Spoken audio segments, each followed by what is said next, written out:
Eh, Pertanyaan saya adalah persoalan konflik di Papua ini,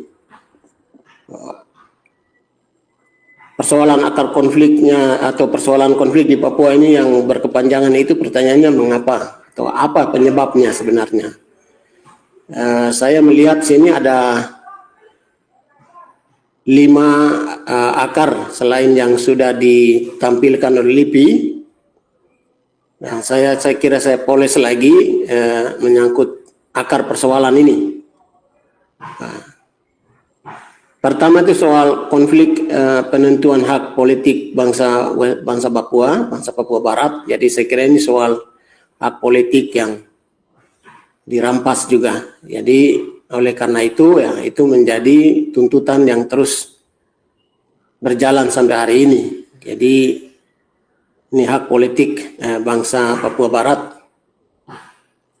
Yang kedua adalah persoalan postkolonialisme dan postimperialisme. Jadi setelah kolonialisme dan imperialisme lama, dilanjutkan lagi metodologi kolonial ini yang dengan metode baru, dengan cara-cara baru yang melibatkan mungkin juga negara-negara lama, negara-negara Eropa, Amerika, dan juga negara-negara baru merdeka, nah, termasuk Indonesia ini. Jadi demi kepentingan ekonomi dan penguasaan sumber daya alam dan penguasaan budayanya, jadi menguasai atau perluasan budayanya, superioritas budaya.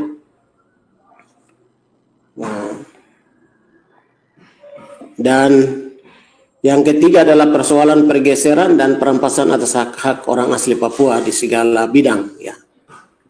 Pak Theo Panembruk itu menulis sejumlah poin, ada 5 persoalan ya.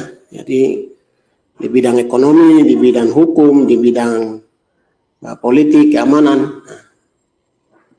Ya, saya kira ini pergeseran di situ ya, pergeseran atau digeserkan perampasan atas hak-hak dasar ini.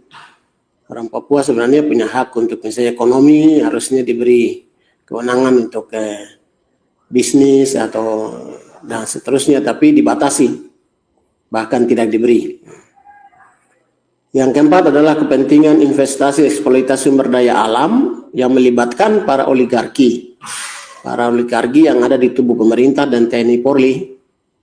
Jadi orang-orang oligarki, para kapitalis yang justru terlibat ada di dalam kebijakan negara. Jadi ada dalam tubuh negara maupun ada di tubuh kaki tangan negara. Sehingga otomatis sejumlah kebijakan dibuat sekaligus ada proteksi untuk kepentingan investasi dan eksploitasi sumber daya alam. Yang kelima adalah akar upaya negara untuk menciptakan opini rakyat Indonesia dan komunitas internasional bahwa orang Papua itu orang yang jahat. Orang jahat jadi ya, menjadi ancaman bagi negara dan rakyat. Karena itu orang Papua pantas itu dikontrol, diawasi, dikuasai, bahkan kalau bisa dibunuh dan dihabiskan karena menjadi ancaman. Nah, ini opini-opini yang dikampanyekan melalui media dan diplomasi. Karena itu ya ribuan pasukan TNI Polri ditempatkan di Papua karena dengan alasan menjaga keamanan kepentingan negara. Salah pasti tadi yang sejumlah bapak-bapak sudah menyampaikan juga akar masalah lain yang jadi penyebab konflik di Papua ini sampai hari ini. Dan tentu aktor-aktornya seperti sudah dikatakan, ada aktor negara, aktor TNI, aktor intelektual yang mendesain konflik ini agar terus terjaga dan terus menjadi proyek kepentingan.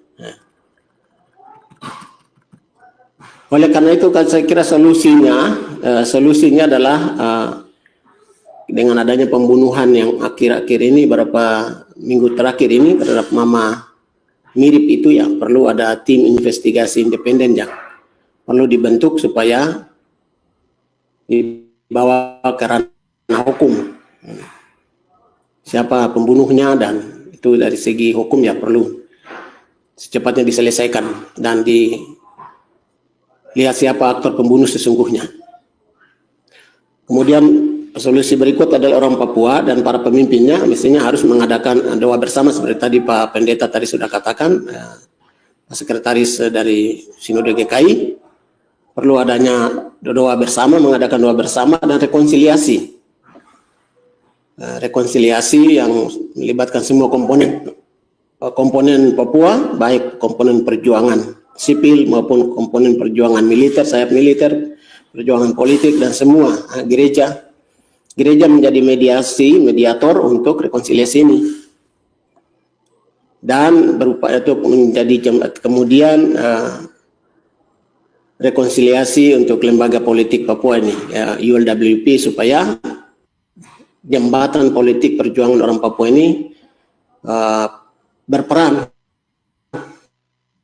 untuk menjadi jembatan perjuangan politik Papua. Kalau tidak ya ini menjadi dualisme di dalam, ya ini tidak akan, jembatan ini macet ya, susah untuk kita menjadi corong perjuangan politik Papua.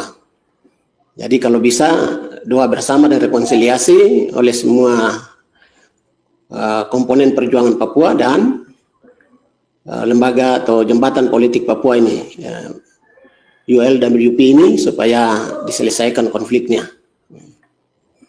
Yang ketiga adalah solusi jangka pendek lain adalah jeda kemanusiaan, gencatan senjata perlu dibuat oleh pemerintah, oleh negara, dan juga tadi usulan dari Pak Sofian tadi perlu ada kunjungan komisi HAM PBB segera ke Papua dan investigasi yang menyeluruh dari tim independen dari pihak ketiga.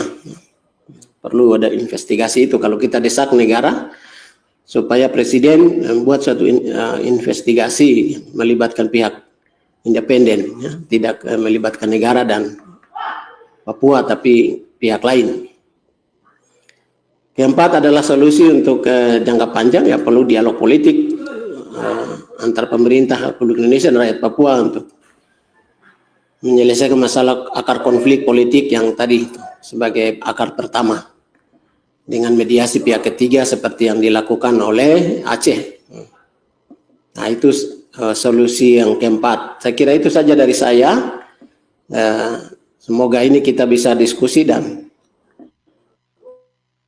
menjadi satu rumusan bersama untuk disampaikan ke pihak yang terkait, terutama pemerintah dan semua DPR, MPR di Jakarta ya, dan semua lembaga-lembaga negara lain. Sekian, terima kasih.